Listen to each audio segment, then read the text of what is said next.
Hello viewers, இந்த உலகத்தில் மிக பிரம்மாண்டமான காடான அமேசான் பற்றி நாம் பல பேர் கேள்விப்பட்டிருந்தாலும் நம்ப முடியாத உண்மைகளையும் வியக்க வைக்கும் மர்மங்களையும் இப்போ வரைக்கும் தன் வசம் வைத்து கொண்டு தான் இருக்குது.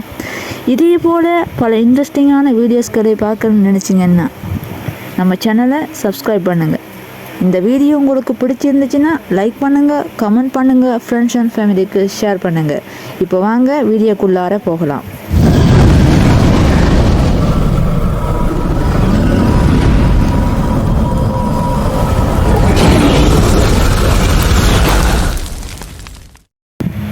அமேசான் மலைக்காடு என்பது தென் அமெரிக்காவின் அமேசான் ஆற்றுப்படுகையில் அமைந்துள்ள ஒரு பெரிய மலைக்காடு ஆகும்.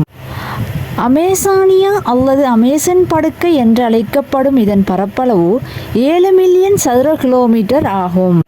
இதில் காடு மற்றும் 5.5 மில்லியன் சதுர கிலோமீட்டர் ஆகும். மேலும் இது 9 நாடுகளில் பரவியுள்ளது. அந்நாடுகள் பிரேசில் ஏறத்தாழ 60% மலைக்காட்டினை உள்ளடக்கியது. Colombia, Peru, Venezuela, Ecuador, Guyana, Bolivia, Suriname, French, Guiana ஆகியவனவாகும். இவற்றில் 4 நாடுகளில் உள்ள அமேசானால் என்ற மாநிலங்கள் இக்காட்டின் காரணமாகவே ஏற்பட்டது. உலகில் அறியப்பட்ட 10ல் ஒரு உயிரினம் அமேசான் மலைக்காடுகளில் உள்ளது. உலகில் பாதியளவு மலைக்காடுகள் கொண்ட அமேசான் மலைக்காடுகளின் பரப்பளவு 1.4 மில்லியன் ஏக்கர் ஆகும். அமேசான் மலைக்காட்டில் 4100 மைல் நீளம் கொண்ட அமேசான் ஆறு பாய்கின்றது.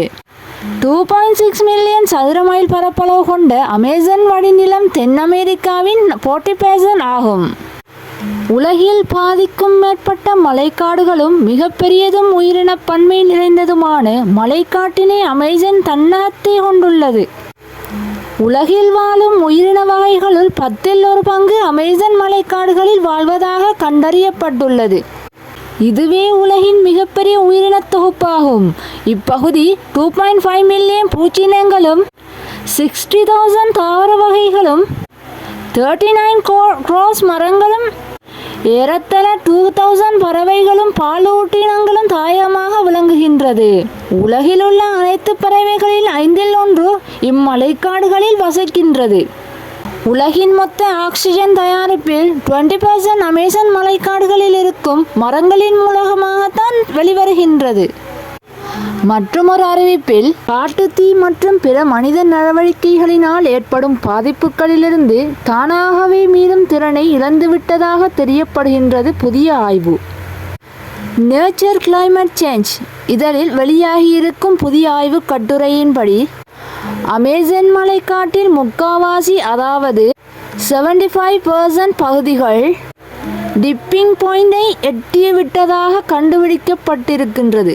ஒரு காடு அதன் இயல்பு நிலைக்கு இயற்கையாகவே திரும்பும் திறனை இழக்கும் புள்ளியையே டிப்பிங் பாயிண்ட் என்கின்றார்கள்.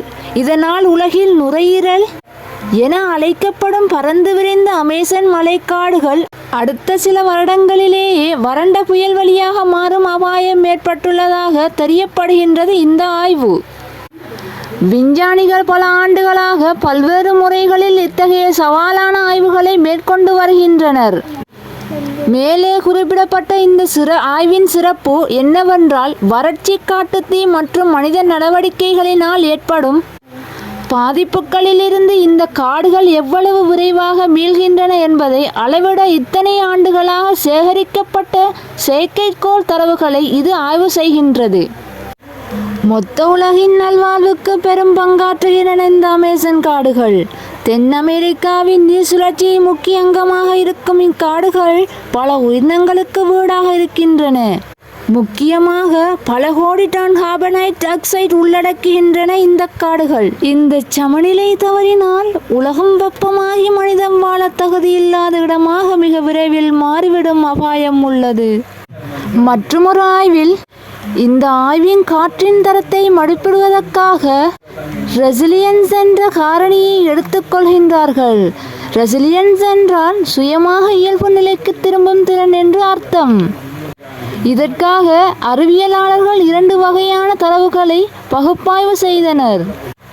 அதில் ஒன்று மரத்தில் இருக்கும் மொத்த நீரின் அளவு, மற்றொன்று பசுமையான தாவரங்கள் எவ்வளவு இருக்கின்றன என்பது. 20 வருடமாக செயற்கைக்கோள்களை சேகரித்த இந்த தரவுகளை வைத்தே இந்த ஆய்வு மேற்கொள்ளப்பட்டது. இதிலேயே அமேசான் காடு கடந்த 20 வருடங்களாக அதன் ரெசிலன்ஸை கொஞ்சம் கொஞ்சமாக இழந்து தற்போது டிப்பிங் பாயிண்டை நெருங்கிவிட்டது என்பது தெளிவாகின்றது.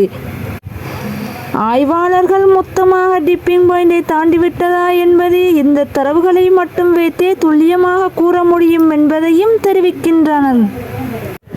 அமேசான் ஆறு கடலுடன் சேரும் கழிமுகம் அட்லாண்டிக் பெருங்கடலில் கலக்கும். நொடிக்கு 3 லட்சம் கனமீட்டர் நன்னீரை கொண்டு சேர்க்கின்றது. இந்த ஆற்றின் ஓட்டம் பலமுறை மாறியுள்ளது.